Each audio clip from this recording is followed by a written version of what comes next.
It's a hell of a ride, people. Axe working in venture philanthropy. Taylor working in it too. Kind of.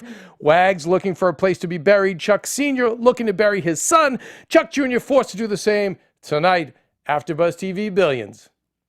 You're tuning into the destination for TV superfan discussion, AfterBuzz TV. And now, let the buzz begin.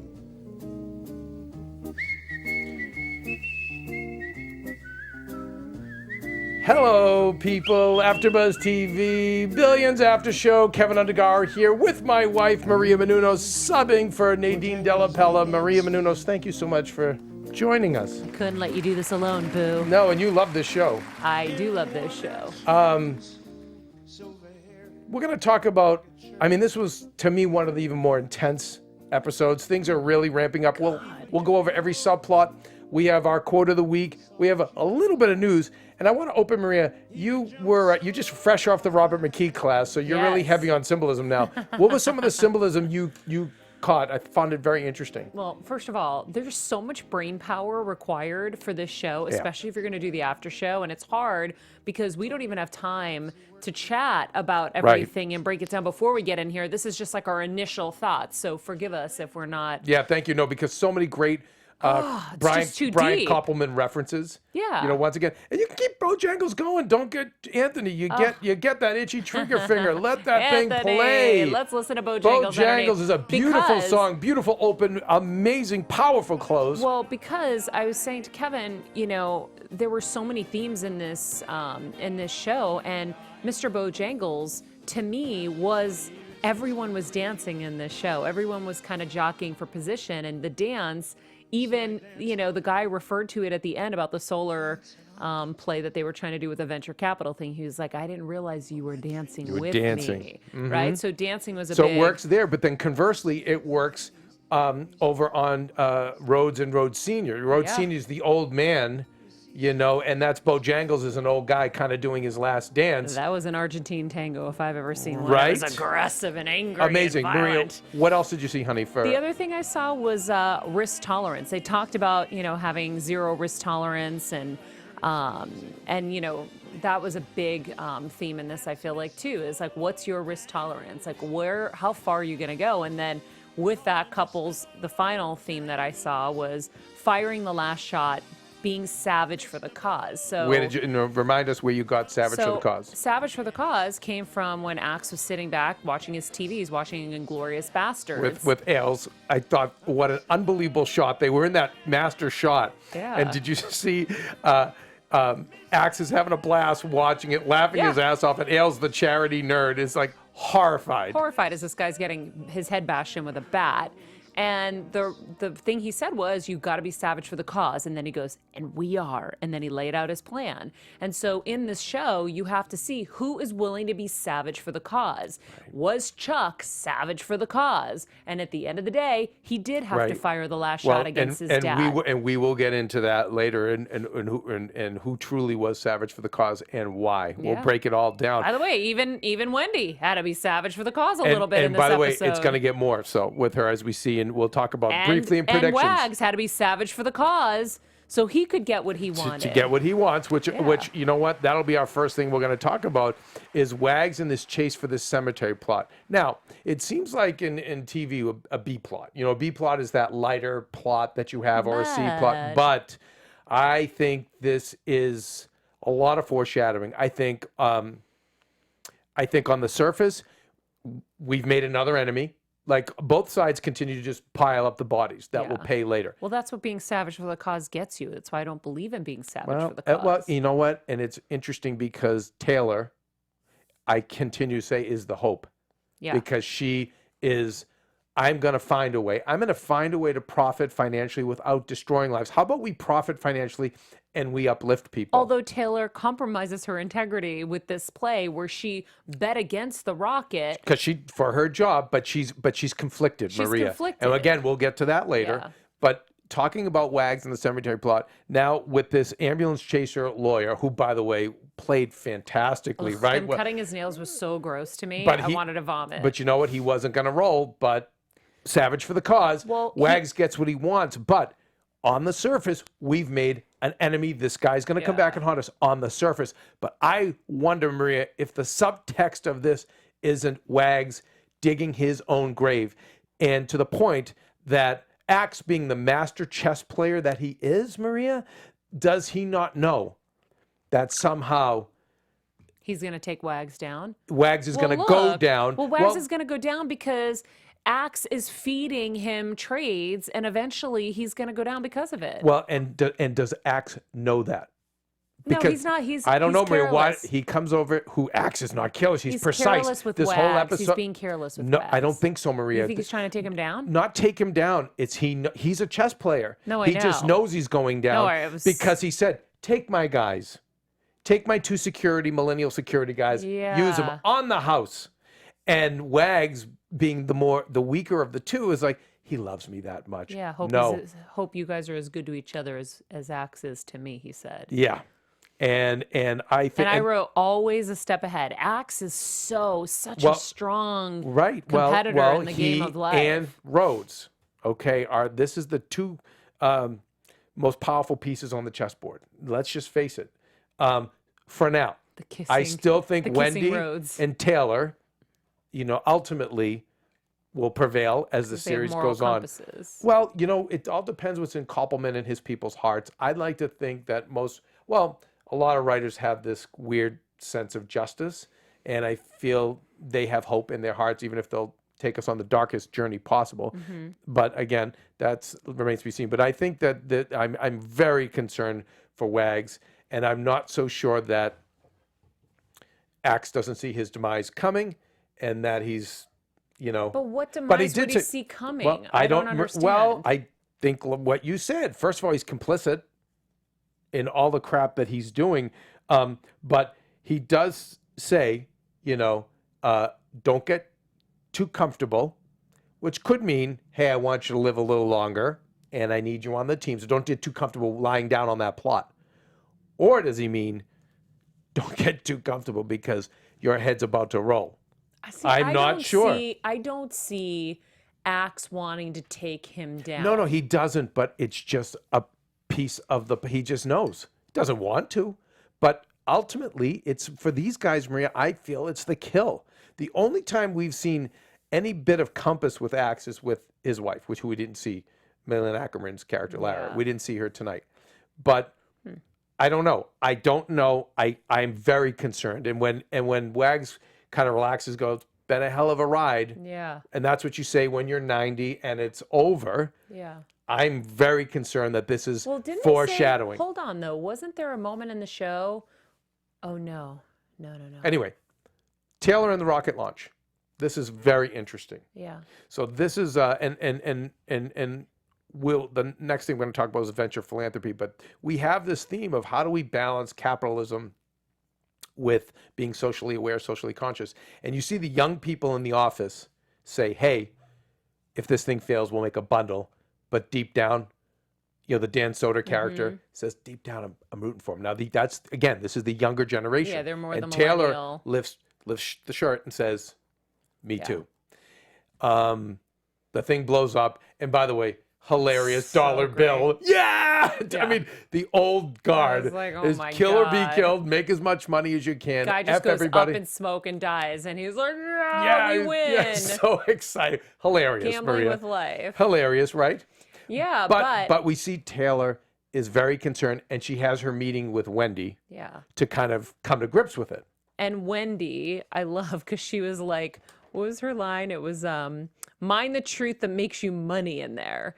And she's right. She is, but did you see directing wise, we ended on a look from Taylor, slightly horrified. Startled. Yes, yeah, she was right? horrified. You know why, though?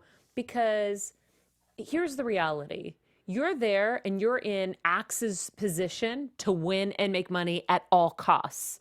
You're not in that position to hem and haw and think of the good of the world, right? If you want to think of the good of the world, go be a private investor. Like when I invest, I try as much as I can to look at corporate responsibility. I think this next generation, I think Taylor and the Dan Soder character are the hope because they're at odds with it. They're at odds with it. But don't be in that position. And that's what Wendy's saying. Or do we reinvent the position and do we reinvent the economy and do we someone recently just told me, Maria, about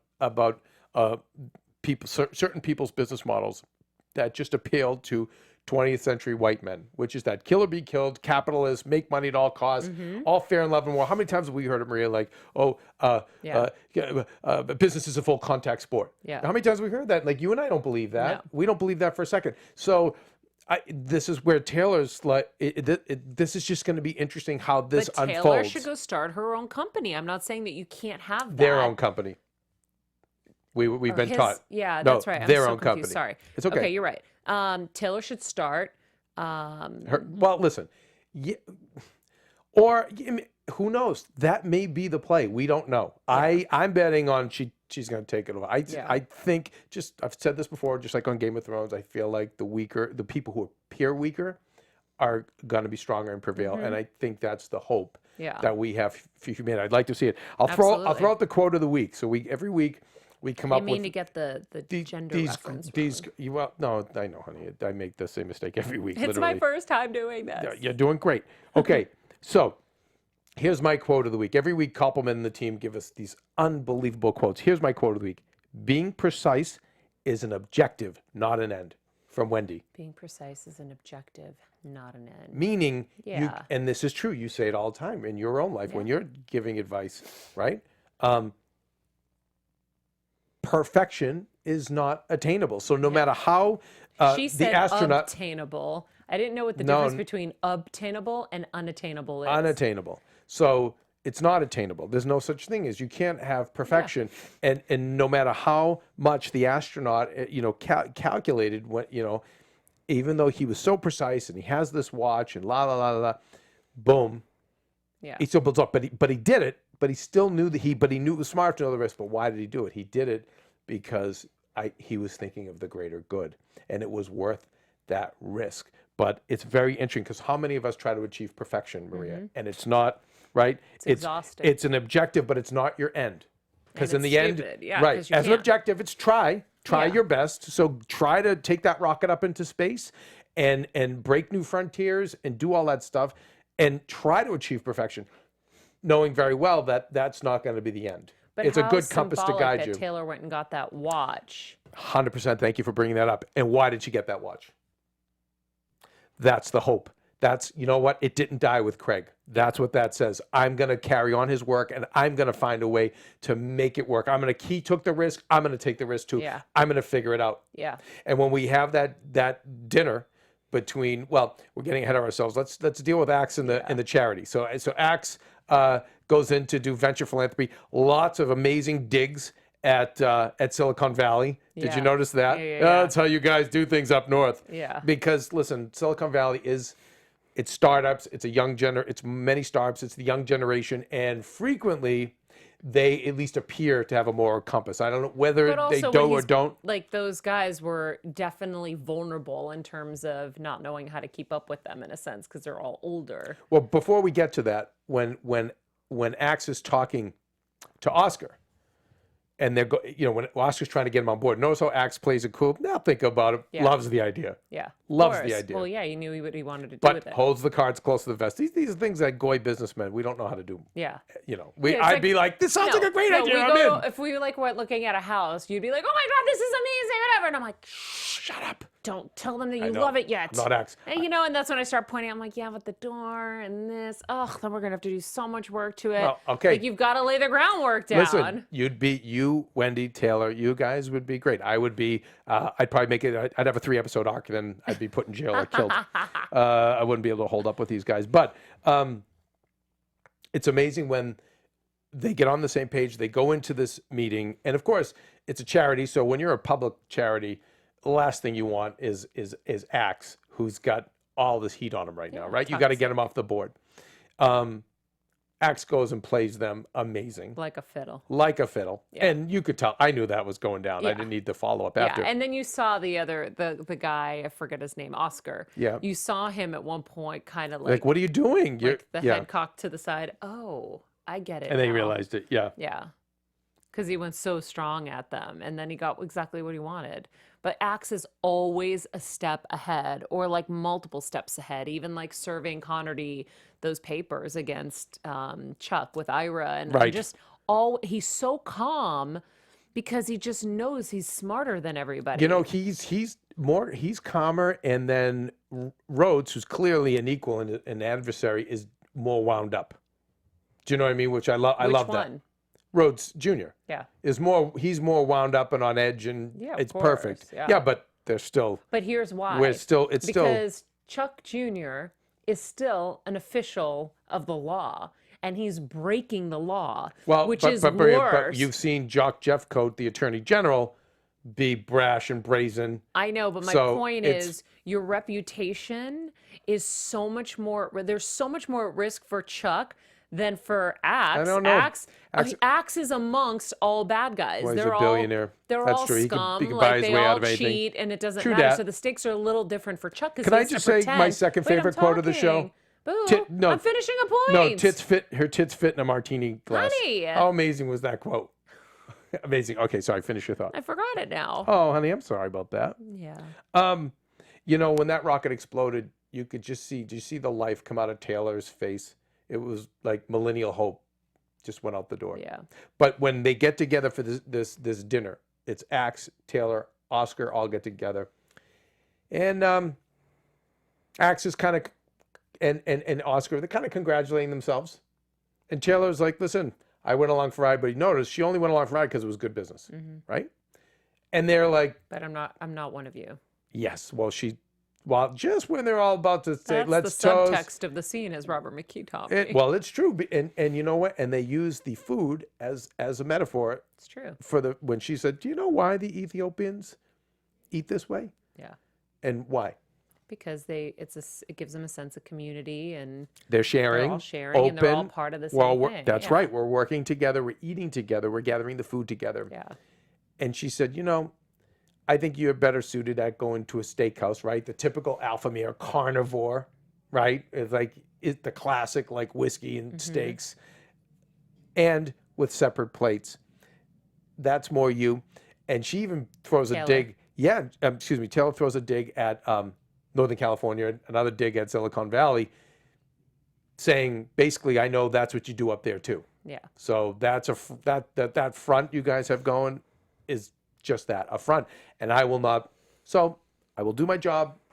I will be loyal to my position to make money, but I will not break bread with you. And I think it's a very, very important thing. Maria, can you, someone else who has integrity and won't break bread, you, with that amazing podcast that you put out for free every week. Can you tell us a little about that? Oh, thanks, Boo. Yeah, it's called Conversations with Maria Menounos, and it's on SiriusXM. Well, this is the podcast. Actually, I shouldn't be talking about the radio show, but I do have the radio show Monday through Friday on SiriusXM channel 109. But I also do Conversations with Maria Menounos, the podcast edition, and it is basically a really fun show, an informative show. We call it Hilarious. It's a little silly. It's a little serious. So we have a little bit of fun. But then I bring in the coolest, most incredible guests. So you can have Wim Hof, who's broken 21 or 22 Guinness Book World Records one day, and who can submerge himself in ice for 2 hours and, you know, not have his body temperature change, to Anita Marjani, who had a near-death experience and talks to us all about the other realm and gives us so much to think about and so much great perspective in life. To even the finance stuff. I mean, you had a guy that was on the show. It was Tony Robbins' finance guy. He co-wrote Tony Robbins' best-selling book on finance. AJ Gupta put away this is a fund to put $25 away a week. $20 away a week for 20 years, and you'll end up with $320,000 minimum in your account because of the power of compounding. So I like to make sure that we cover all subjects. And the thing is that we're on a journey together. I don't know everything. I'm learning right along with you. And so the show is, you know, health, wellness, career, finances, relationships. It's a little bit of everything. No, it's a great show, and it is free on iTunes. And here's the one thing we're going to ask you from this show. Will you please go rate, comment, and subscribe? And when you do, this is the favor Uncle Kev needs, let him know that the Billions After Show is what sent you there, so we get a little credit with with the old lady. Yeah, be like, Maria, I heard you promoting your own podcast on Billions. Boom. And then I'll be Done. laughing when I'm listening to it or reading it. So Okay. thank you. All right. Go to So, iTunes, by the way, Apple Podcasts to Apple actually subscribe to it. Apple Podcast, thank you very much. Now, a couple of people who I don't think will be listening to your podcast. Well, Who? I think Connor D would listen. I don't think Rhoades Sr. would be listening because I think he's pretty set in his ways. Let's talk about once again. Well, we have more male nudity in the face of Connor D, and I loved his callback. Why do people keep doing that to me? But Connor D approaches Rhoades Sr. at the spa, and Rhoades Sr. being a formidable opponent. And by the way, listen, remember, he is the father of Rhoades, and Rhoades, who I've already said is the king of his side of the chessboard, or the queen, whoever's you see as the most powerful piece, probably is the king, and the queen is probably Wendy. That being said, the father is formidable. I'd argue that Wendy's the king because she's the one who's got if you know everybody. chess, don't embarrass yourself. I know. The king doesn't have much power. I know. He's just, if he gets knocked out, it ends the game, but the queen has all the power. Yeah. So with Rhoades Sr., he basically says, oh, you think you're going to get me in a vulnerable position? Yeah. And you think that I'm going to spill? Yeah. And Carney's like, no, I'm here to help you. And I loved his quote, which was, you're A fortitude? Was you're that it? no, you're making me look like you think I'm a physical moron, which this is politically incorrect, and so I apologize ahead of time for saying it, which is Victorian for retard.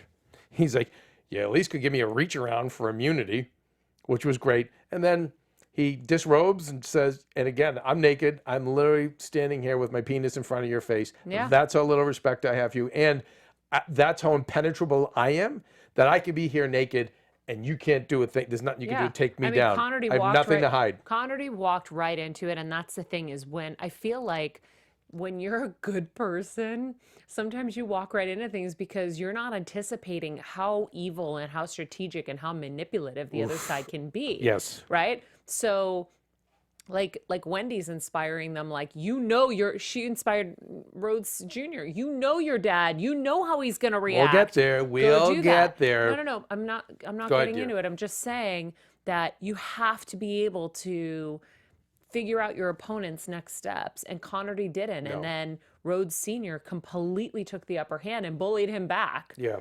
Literally.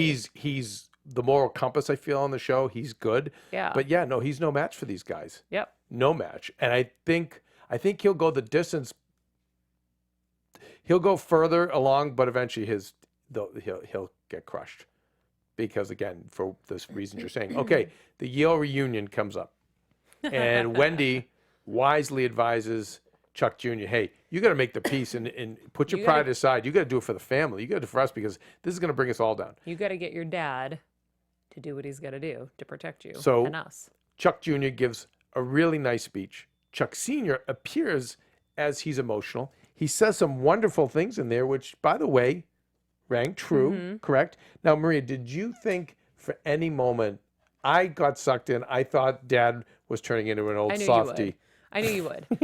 So, first of all, I was so mad in the scene because I was like, ew, he would never fall for this. His character would never fall, and he's sobbing and all this shit. So I'm sitting there writing this. I'm like, God, Chuck is such a good manipulator that he cons his dad. Dad's not so dumb, but the event has him in a state of being celebrated, so I can buy his emotion unless he's conning the con. And then I realized it, and I was like, oh, he's conning the con. He is. And so what I say is he's probably the third most, of the men, he's probably the third most powerful behind his son and Axe. But the son is superior, and he continues to best the father. But how frightening was their conversation after the fact? So they go outside, they have a conversation where I thought it would be like, hey, let's let bygones be bygones. Instead, it's like, how could you come here and do that? Nice try, Junior. And he's like, I screwed 3 girls over in that dorm. He's like, what, one in the bathroom? He's like, no, not in the bathroom. He's like, and then there's an AIDS reference. Yeah. And what about this? When Chuck Sr. says AIDS wouldn't have stopped us. Yeah. Something about torpedoes, right? Right. Like, meaning like, we're bareback, just that it's not even reckless, cavalier. It's Yeah. like we're gods. Yeah. Okay, that Ivy League, especially that older mentality, we're gods.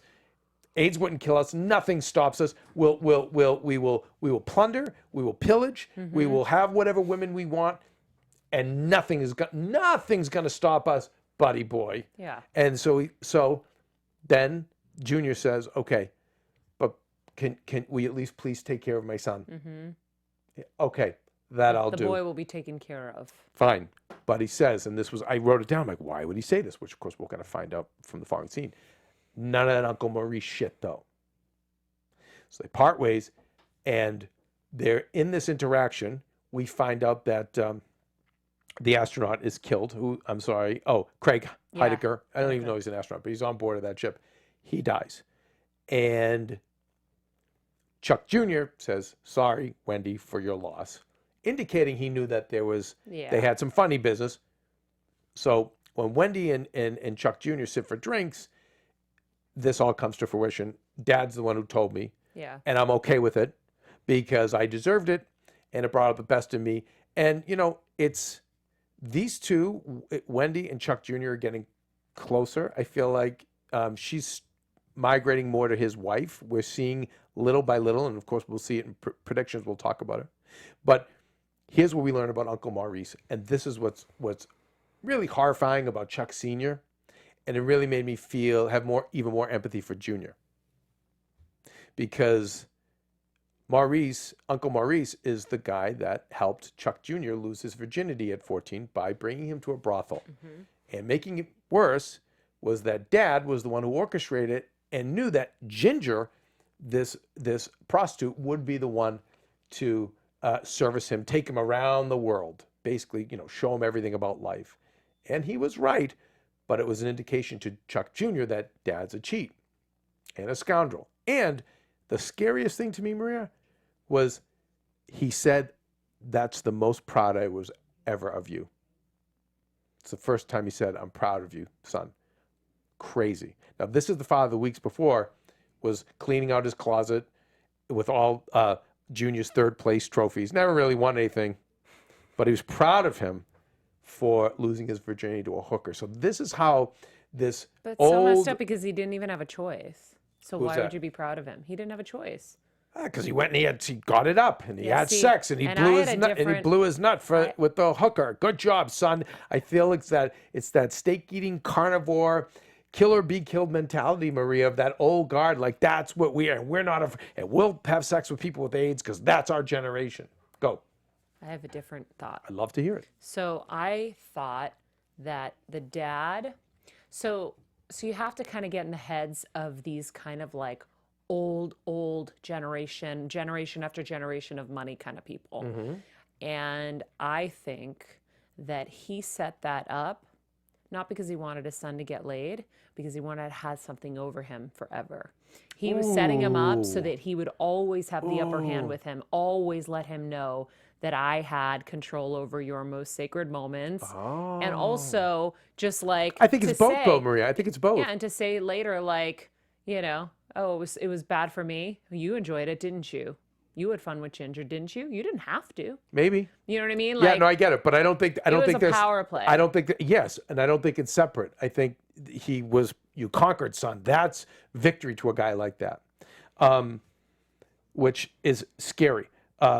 So Chuck Jr. goes and meets with the billionaire sugar daddy, who goes, okay, you need to double down. Now, let me back up. Based on the advice of Wendy, who says, you know your dad, now exploit it. So basically, it's just a good lesson for when you are a ruthless pighead who is like, we wouldn't get age, and you're that cavalier. Wendy, being smart female, says, yeah, now use that against him. Yeah. Because you know how to hurt him. Yeah. So we go to the billionaire sugar daddy who says, let's go sit with the senator who controls the Kingsford land that your father owns, which your dad is so excited to turn into a casino and make stupid amounts of money, right? So he cuts him off. And I love when the senator meets with Chuck Sr. and says, the eastern elk need help. They're a very delicate species. And I feel that's It was code. Yes, and I think it's a little subtext about Chuck Jr. Yeah, he was speaking in code Yes. to him. Yeah. And But the I love- dad and but- Chuck but- Sr. was like, thank you for letting me. But isn't it interesting that we're not considering Chuck Jr. to be a lion, a tiger, a bear? He's Eastern elk, Yeah. right?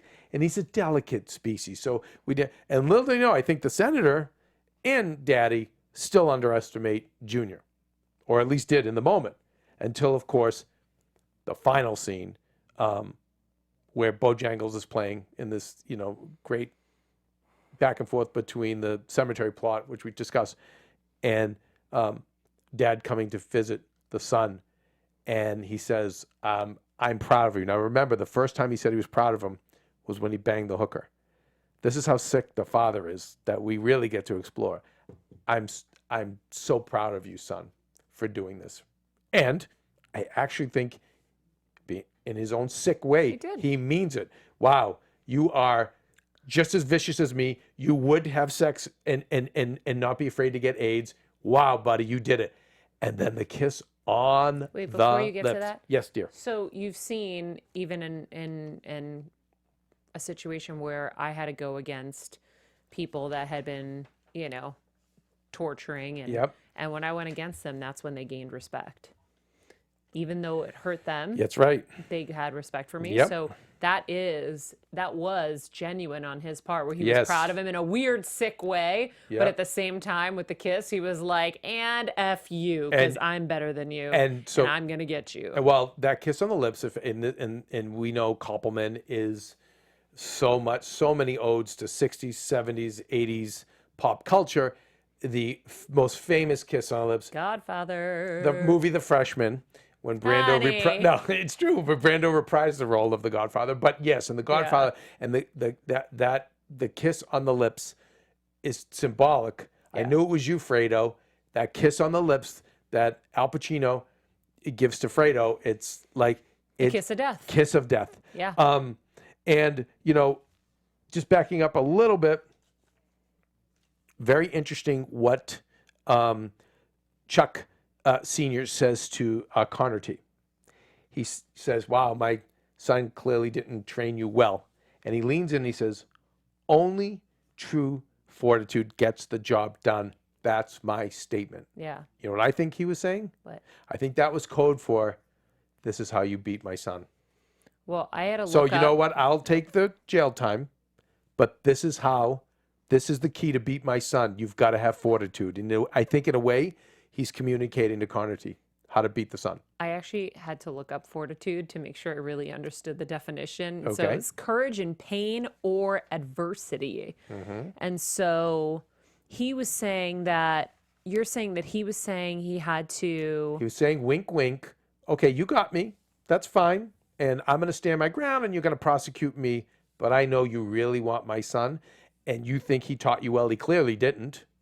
But now I'm going to teach you. Yeah. Fortitude will get the job done against my son. Yeah. Hang in, take all his shit, do Yeah. not give up. This is how you can beat him. Well, and I that's want you to beat him. But by the way, that's the only way to beat a good opponent, is you got to hang Gotta in. hang in, right? That's Gotta it. hang in. And Well, then and now, I mean, that the onus is on them.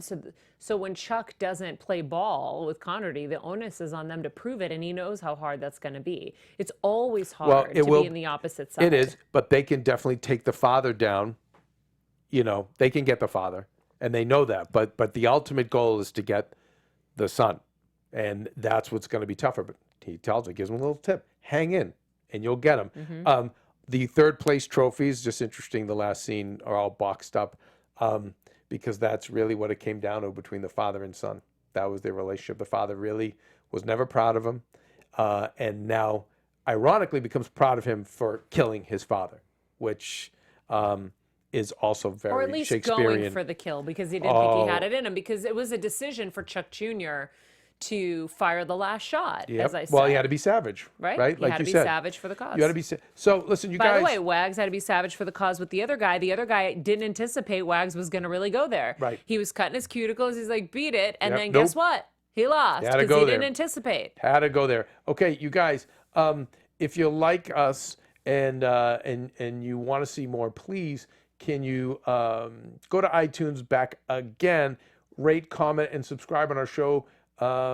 We read them. We take them into consideration. They really help us a lot in grooming this product. If you are watching on YouTube, then please like us and also leave your comments there. We read them every week, and they do really help. They really help us keep on track here. Okay, let's quickly do, there's only one bit of news we'll go to, and then we'll go to predictions.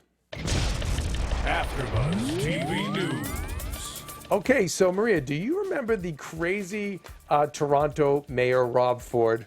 Yes. The fat guy, the drug addict. Yeah, Like, he was awesome. amazing, my favorite. Well, it turns out they're going to make a movie about his life. And guess who's going to play Rob I was going Ford? to say, what does this have to do with Billions? Guess who's going to play Rob Ford? Damian Lewis. Damian Lewis. They're going to do prosthetics. It's going to be a little bigger. And I am super, super excited about this That's going to project. be great. Right? He's a great character. He's a great character. I think it's going to be amazing. And the second bit of news, I don't want to say where,